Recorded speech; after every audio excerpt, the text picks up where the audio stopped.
কলারটা ছাড়ুন আপনি। বেশ করেছি। বেশ করেছি কি? এই ছাড়ুন। রাস্তার মাঝখান কি দেখুন আপনি ভালো করে। এখানে আবার কি ঝামেলা হচ্ছে? পাড়া ছেড়ে ডাকবো, এটা আমার পাড়া, হ্যাঁ? পাড়ার লোক ডাকবি, ডাক, কাকে ডাকবি ডাক। এ তো দেবুর হবু দেওর। একেই তো প্রোফাইলে দেখলাম। এ আবার এখানে ঝামেলা করছে কেন? ছেড়ে ছেড়ে আমি কি কাকে ডাকবি না? কি করেন আমিও দেখি।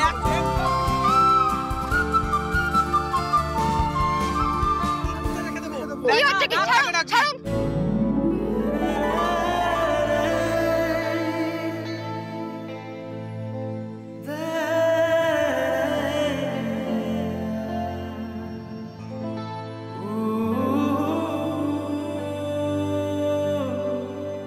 কি হচ্ছে কি দুর্জয় বাবু?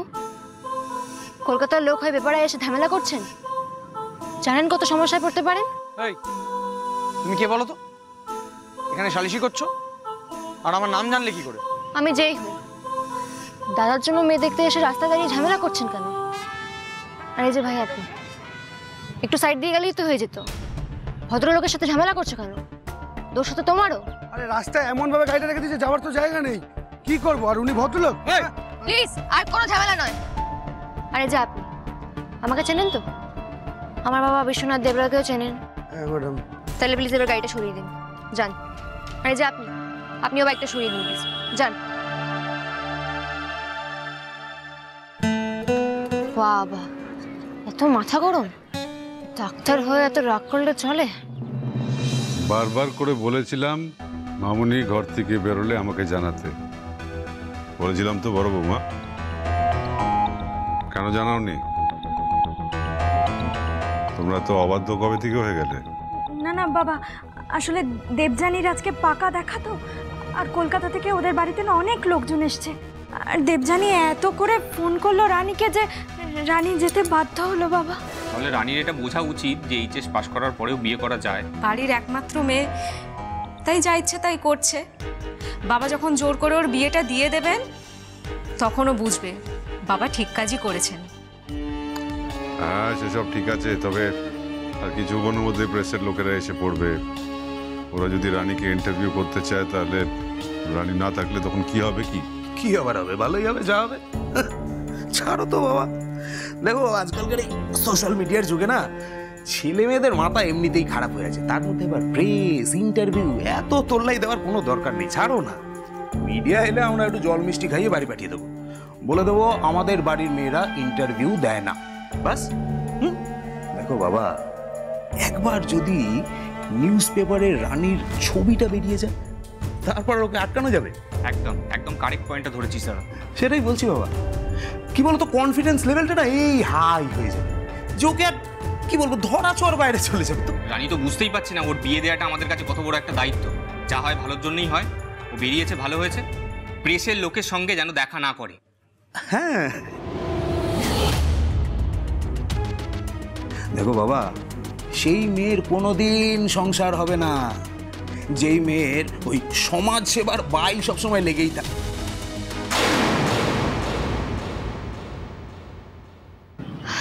আর এই যে আপনি শুনুন আমার সঙ্গে। কেন বলো তো? তোমার সঙ্গে কেন যাব? কে তুমি? এলাকার দিদি? আর আমার নাম জানলে কি করে? আমি দেবযানীর বেস্ট ফ্রেন্ড রানী, যার সাথে আপনি তাদের বিয়ে হওয়ার কথা। ওর নাম হচ্ছে রানী। ও উচ্চ মাধ্যমিকে এবারে ডিস্ট্রিক্টে ফার্স্ট হয়েছে। ওর স্বপ্ন ও ডাক্তার হবে। ওকে ওকে, তুমি সেই রানী যে মেডিকেল এন্ট্রেন্স দিতে চায়, ডাক্তার হতে চায়। আচ্ছা, ডাক্তার হওয়া খুব সহজ বলে মনে হয়, তাই না? ছুরি কাছি ধরে নিলেই ডাক্তার হয়ে যাওয়া যায়। হ্যাঁ, কেন? ডাক্তার হওয়া বুঝি বিশ্বের কঠিনতম কাজ? আপনার পরে আর কেউ ডাক্তার হতে পারবে না? আপনি শেষ আর আপনি শ্রেষ্ঠ। এই দেখো, তোমার সাথে অবান্তর কথা বলার না আমার কোনো ইন্টারেস্ট নেই। আমারও নেই। নেহাত দেবযানী বললো আপনি বেচারা রাস্তা খুঁজে পাচ্ছেন না, তাই আপনাকে নিতে এসেছিলাম। আপনি যদি যেতে চান দেন প্লিজ ফলো মি।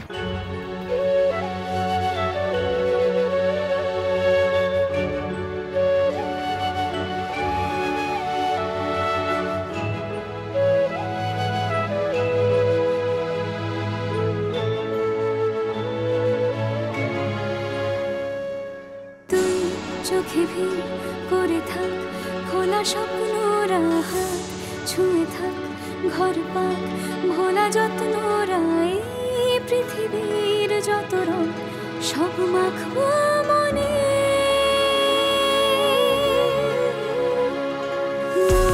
থামে না মানে না সে অল্পতে, কেউ জানে না কি হবে শেষে গল্পতে। পৃথিবীর যত রং সব দেখবো ছুঁয়ে।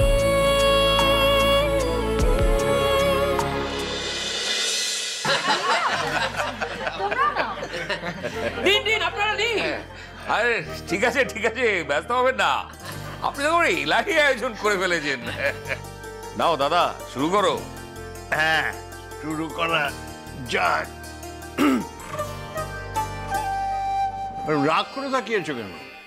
ও একটা দুটো খেলে কিচ্ছু হবে না। আরে বাবা, মফস্বলের আসল ছানার মিষ্টি। হ্যাঁ গোডান, এটা কিন্তু দাদা ঠিক কথা বলেছে, কুলটির মিষ্টি কিন্তু দুর্দান্ত। একটা দুটো আমিও খেয়ে ফেলতে পারি। একদম একদম একদম, নিশ্চয়ই খাবে।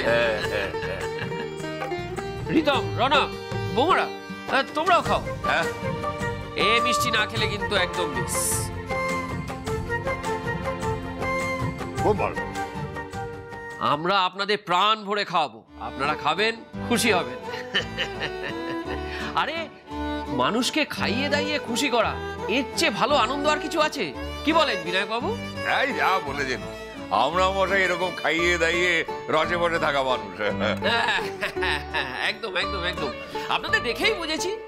আমি তো আপনাদের সাথে আলাপ করে এত খুশি হয়েছি, আমার মনে হচ্ছে মেয়ের বিয়ে কালকে দিয়েই আপনাদের সাথে পাঠিয়ে দিই। কিরে, তাই করবি নাকি? বালিকা বধূনি সোজা বাড়ি। তুই থাম তো, দাঁড়া। কাকিমণি আগে দেবুর মানে দেবযানীর পরীক্ষা নিক, আগে দেখি ও কতটা কি সহ্য করতে পারে, তারপর তো বিয়ে। তো তা আপনাদের মেয়ে কোথায় দিদি? এখনো রেডি হতে পারেনি? সে কখন বললেন ডাকছেন? হ্যাঁ হ্যাঁ, ও তো রেডি। আসলে ওর এক বন্ধু। বন্ধু? আচ্ছা আচ্ছা, বন্ধুর সঙ্গে ব্যস্ত, মানে গল্প টল্প করছে মনে হয়। আসলে আমরাও তো অনেকক্ষণ ধরে ওয়েট করছি। একটু ডাকুন, আমরাও তো একটু গল্প করতে চাই ওর সাথে। মানে এখনো তো চোখের দেখাই দেখলাম না।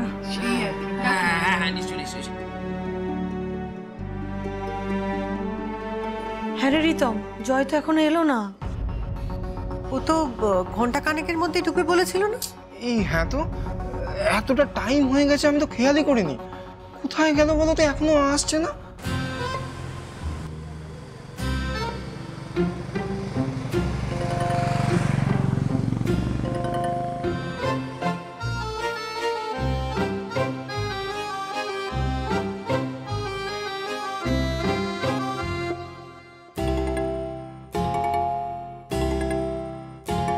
এই যে ডাক্তার বাবু, আগে আগে তো যাচ্ছেন। এটা কিন্তু কলকাতা না, কুলটি। একবার বাঁচিয়েছি, আর পারবো না। সরি, কাকে বাঁচালেন আপনি? ওই ড্রাইভারটাকে তো? ভাগ্যিস, নাহলে ওর কপালে দুঃখ ছিল। তাও ঠিক, আপনি তো আপনার মারের জন্য আমার বিখ্যাত। কি? কিছু না, এই যে এগিয়ে এগিয়ে চলে যাচ্ছেন, এটাতে কোনো লাভ হবে না। সেটা আমার উপরেই ভরসা করতে হবে। So follow.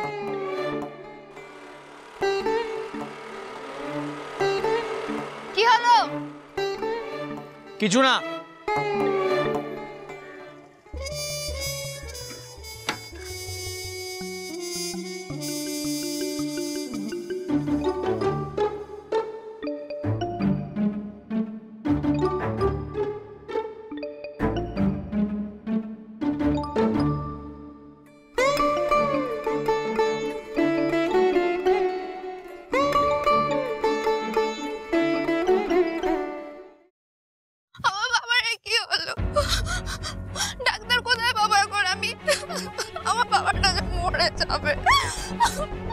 পাপিয়া জিনা কাঁদছে কেন?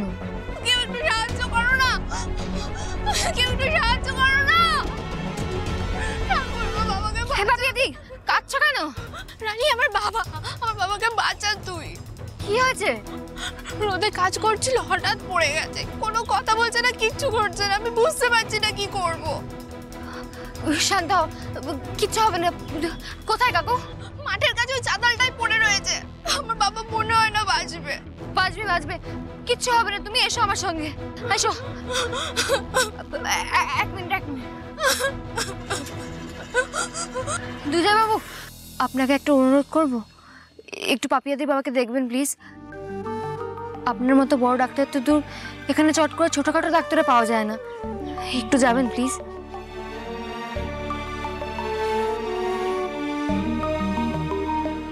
চলুন। চলো তাড়াতাড়ি আয়। বাবা বাবা বাবা বাবা বাবা। খেতে পড়ে গেছিল বললেন, এখানে অব্দি কে এনেছে ওনাকে? রোদে পড়েছিল, আমি নিয়ে এসে এখানে শুয়ে দিয়েছি। জ্ঞান ছিল তখন? না। সানস্ট্রোক হয়েছে। এক গ্লাস নুন চিনি জল করে আনা কি সম্ভব? হ্যাঁ, আমি এক্ষুনি যাচ্ছি, নিয়ে আসছি।